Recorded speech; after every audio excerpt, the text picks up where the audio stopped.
Hello दोस्तों, this is mister sir updates. और आप में से बहुत सारे बच्चे ऐसे थे जो ये मन में ख्वाब रखते हैं कि हम एक दिन प्रोफेसर बनेंगे या एक दिन किसी कॉलेज में पढ़ाएंगे। ऐसा ख्वाब हर ह्यूमैनिटीज के बच्चे में होता है। वैसे तो ऐसा नहीं है कि कॉमर्स वाले बच्चे प्रोफेसर नहीं बनते या साइंस वाले नहीं बनते, लेकिन ह्यूमैनिटीज में जब हम जाते हैं, जब हम BA honours political science BA करते हैं, बीकॉम करते हैं, बीकॉम ऑनर्स करते हैं, तो हमारे मन में होता है कि जो ये पर्सन हमें पढ़ा रहा है सामने से, क्या हम भी किसी दिन इसकी जगह पर खड़े होके पढ़ा पाएंगे, क्या हमें भी ऐसी अपॉर्चुनिटी प्रोवाइड होगी।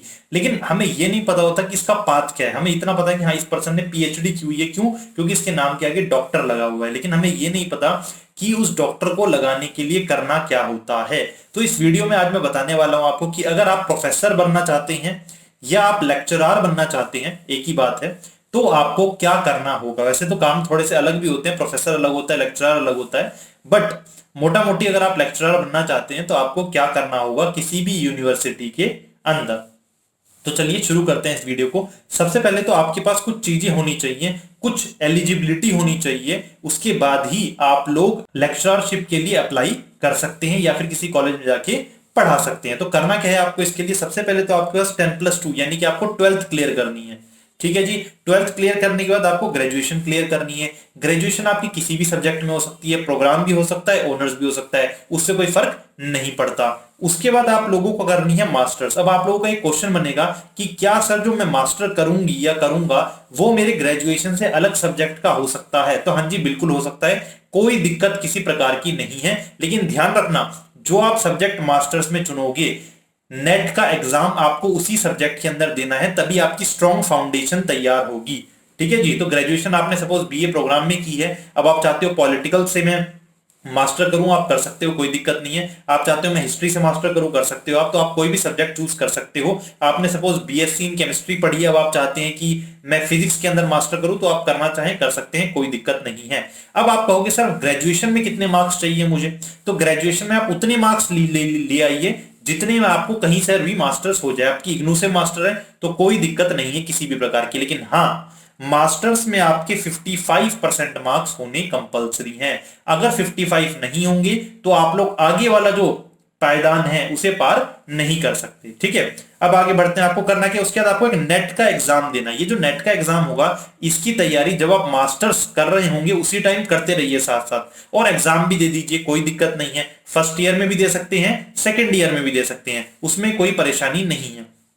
तो आप लोग नेट के एग्जाम की तैयारी कीजिए। नेट का एग्जाम जो है नेशनल एलिजिबिलिटी टेस्ट, इस एग्जाम की तैयारी कीजिए। ये जो एग्जाम है ये एनटीए द्वारा करवाया जाता है। नेशनल टेस्टिंग एजेंसी जो है वो इस टेस्ट को करवाती है। अब इस टेस्ट में होता क्या है सर, कब फॉर्म निकलते हैं इसके? तो भाई फॉर्म जो है वो तो एनटीए की वेबसाइट पर निकलेंगे, ठीक है ना। लेकिन आपके जो ये पेपर है ये साल में 2 बार होते हैं, तो आपको अच्छा खासा मौका मिलता है साल में 2 बार। एक बार जून के आसपास और एक बार आपके दिसंबर के आसपास, साल में 2 बार मौका मिलता है, यानी कि 6 महीने में इसका एग्जाम कंडक्ट होता रहता है। तो आपके लिए बढ़िया है भाई, है ना। अब इस एग्जाम के अंदर क्या होता है, क्या पढ़ना है आपको, जिसके थ्रू आप लोग अपनी लेक्चरशिप की तैयारी कर सके? तो आपको करना क्या है, इसमें 2 पेपर होंगे, एक फर्स्ट पेपर और एक सेकंड पेपर। फर्स्ट पेपर में क्या होता है, फर्स्ट पेपर जो है वो 1 घंटे का होगा। ठीक है। 50 क्वेश्चन पूछे जाएंगे, हर क्वेश्चन 2 मार्क्स का होगा, टोटल 100 मार्क्स का आपका ये पेपर होगा। ठीक है। इसके अंदर होगा टोटल जनरल पेपर, ये सबका एक जैसा होता है। आप कोई भी सब्जेक्ट से हैं, कॉमर्स से हैं, साइंस से हैं, आर्ट्स से हैं, सबका एक जैसा होगा। इसमें होता है रिसर्च, इसमें होती है रीडिंग एबिलिटी, इसमें होती है पॉल साइंस, इसमें होती है इको, इसमें होती है जनरल अवेयरनेस। ओके जी। अब बात करते हैं पेपर 2 की। पेपर 2 में क्या होता है? पेपर 2 जो है वो आपका 2 घंटे का होता है। इसके अंदर होते हैं टोटल 100 क्वेश्चन, 2 नंबर का एक क्वेश्चन होता है और 200 मार्क्स का आपका टोटल होता है। ये सारा का सारा जो खेल है ये सब एमसीक्यू की फॉर्म में चलेगा। ठीक है। लेकिन इसका मतलब ये नहीं कि आप तुक्का मार के आ जाएंगे, कंपटीशन बहुत टफ होता है यहाँ पर। ठीक है। तो 200 मार्क्स का आपका होगा, और जो सेकंड पेपर होगा ये सबका अलग अलग होगा, यानी कि सब्जेक्ट वाइज होगा। आपने पॉल साइंस चुना है तो आपका पॉल साइंस का होगा, आपने अगर सपोज कॉमर्स के बेस पे किया है तो कॉमर्स का आपका पेपर होगा। सबका पेपर जो है वो अलग अलग यहाँ पर होगा। ओके। तो ये तो आपका हो गया पूरा पेपर जो आप नेट क्लियर करेंगे। अब देखिए, नेट में भी 2 कैटेगरी होती है। अगर आप नेट में लगभग 55% मार्क्स ले आते हो तो आपका नेट यूजीसी जो है वो क्लियर हो जाता है। लेकिन अगर आप इससे ज्यादा नंबर लेके आते हो, सपोज आप 60% नंबर ले आते हो, तो आपको मिल सकता है जेआरएफ। अब आप कहेंगे सर ये जेआरएफ क्या होता है? ठीक है। जेआरएफ की फुल फॉर्म होती है junior research fellow. Junior research fellow का मतलब है कि आप लोग गवर्नमेंट के जो बड़े कॉलेज हैं, जैसे कि जामिया है, डीयू है, जेएनयू है, इन कॉलेजेस में जाके पीएचडी कर सकते हैं। और पीएचडी के साथ साथ जो गवर्नमेंट है वो आपको स्टाइपेंड प्रोवाइड करेगी, यानी कि पैसे देगी पढ़ने के लिए। तो एक तरह की स्कॉलरशिप हो गई है।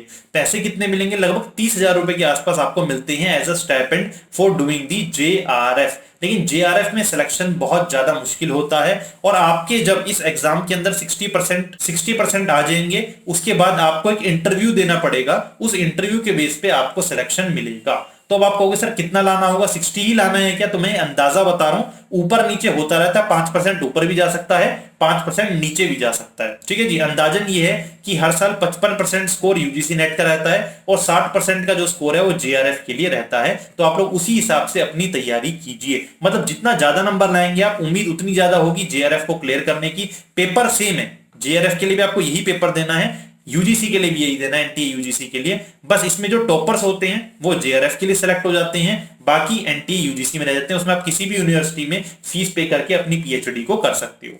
अब सर ये पीएचडी करने में कितना टाइम लगता है? ठीक है जी। तो पीएचडी में 3 साल से 5 साल तक आप लगा सकते हो, कोई ऐसी दिक्कत वाली बात नहीं।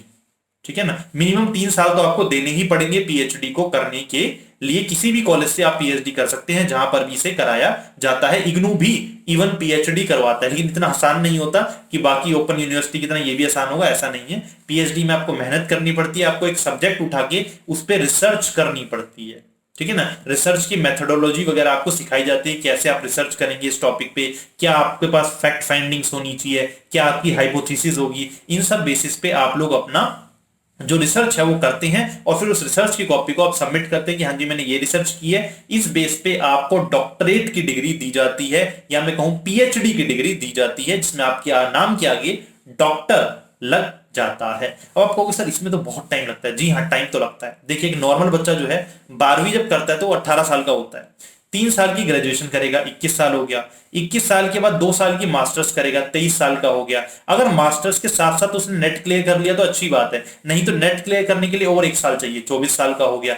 24 साल के बाद वो पीएचडी में एंटर करेगा, तो 3 साल तो कम से कम 5 ही मान के चलिए, बस 3 साल में हो जाए, 3 साल मिनिमम टाइम है।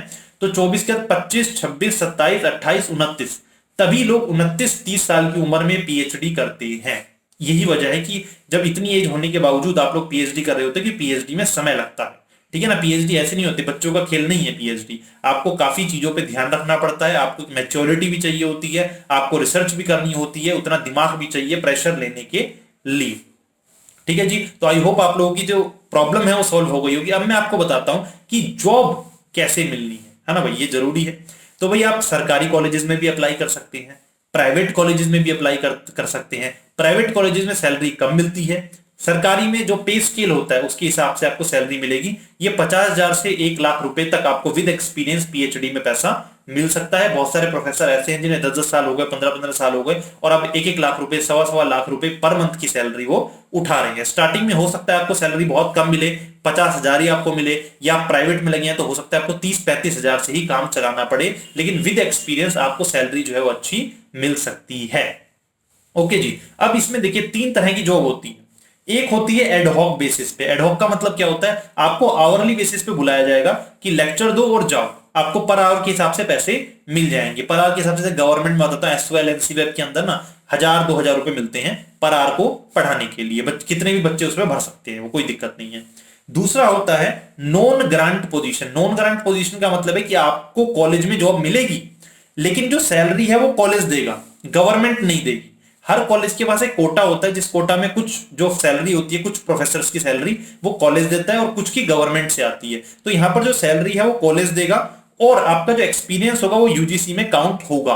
तो दिक्कत वाली कोई बात नहीं है, आप यहां कर सकते हैं काम।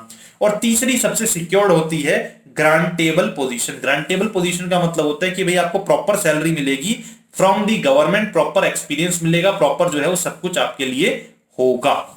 ठीक है जी। तो ये है पूरा का पूरा खेल पीएचडी करने का।